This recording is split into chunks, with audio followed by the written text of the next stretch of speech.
اپنی آنکھوں کی حفاظت، وجہ اس کی یہ ہے کہ ایک طرف سے ہماری ہی بہنیں، ہماری ہی بیٹیاں، ہماری ہی مستورات، ہماری ہی خواتین فیشن کر کر کے اور پرکشش لباس پہن پہن کر اور خوب میکا کر کر کے پھر رہی ہیں، اور گویا یہ مردوں کے لیے مشکل ترین امتحان ہے اپنی آنکھوں کو بچانا۔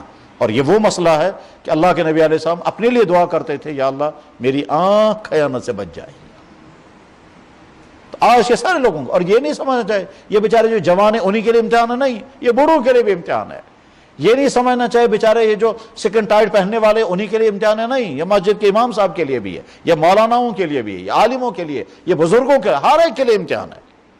حتیٰ کہ بڑھاپے میں بوڑھا انسان بیٹھا ہے، اس کے بعد عورتیں آ گئی، اس کے لیے بھی امتحان ہے۔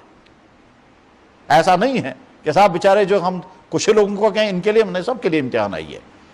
تو اب اپنی آنکھ کو گناہوں سے بچانا، اپنے کان کو گناہوں سے بچانا میوزک کا طوفان ہے، اور بہتوں کو نیند ہی نہیں آتی تب تک جب تک گانے نہیں سنیں گے۔ تو دل و دماغ، آنکھ، کان، زبان اور ہاتھ، ان 5 چیزوں کو استعمال بھی کرنا ہے۔ یہ اللہ کی نعمت بھی ہے، اللہ کی قدرت بھی ہے، اور ساتھ میں خطرناک بھی ہے۔ ان کا غلط یوز اگر کریں گے تو ہمارے لیے بہت بڑی پریشانی۔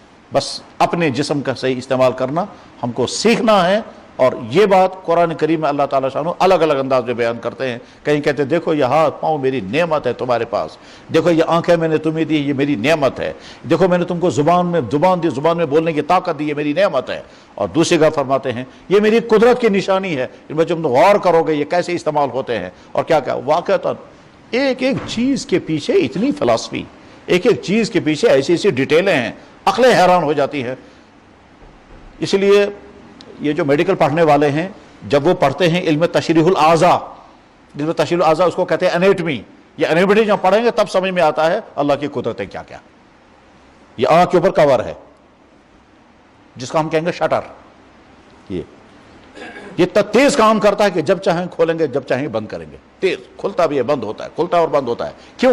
اس کا سپرنگ اتنا فاسٹ اللہ نے بنایا کہ ہم جب چاہیں بند کریں گے، جب چاہیں گے کھولیں گے، اور وہ سپرنگ ہمارے ہاتھ میں نہیں ہے۔ ٹھیک، اگر یہ سپرنگ فیل ہو گیا تو پھر کیا ہوتا ہے؟ ایک فیل ہوتا ہے یہ ہے، انسان چاہتا ہے آنکھ کھلے، یہ کھلتی نہیں ہے، پھر مجبور ہو کر پھر ایسے کھولنی پڑتی ہے، ایسے جو ہی چھوڑتا ہے یہ واپس گر جاتی ہے۔ پھر چنانچہ میں نے ایک شخص کو دیکھا، بہت تعلیم یافتہ، شاید کسی کالج کا پرنسپل بھی تھا، وہ دیندار، نمازی بیچارہ، سب کچھ، لیکن میں نے مجھ سے پوچھا خیریت جی کیا ہو گیا ہے؟ کہنے لگے یہ آنکھ گر گئی نیچے، اور میں نے بنگلور میں 50,000 روپے کا انجیکشن لگایا مگر یہ واپس نہیں آ سکی۔ کیوں صاحب؟ کوئی نرو مسئلہ ہے، اور یہ آنکھ لوز ہو گئی، یہ نیچے گر گئی۔ اب ہم سمجھے جس کور کو ہم کچھ بھی نہیں سمجھتے تھے، اس کور کا کام کتنا بڑا ہے۔ تو ایک ایک چیز کے پیچھے، کان کے پردے کی تھیوریاں پڑھیں ان ڈاکٹروں کے پاس جا کر کے، ان سے سنیں تو پتہ چلے گا اللہ کی قدرتیں کیا کیا ہے۔ تو انسان کے جسم کی ساری چیزیں اللہ کی قدرتوں کی نشانی، اللہ کا احسان، اور ان کا استعمال صحیح طور پر ہونا چاہیے، اور غلط استعمال ہو تو یہ بہت خطرناک بھی ہے۔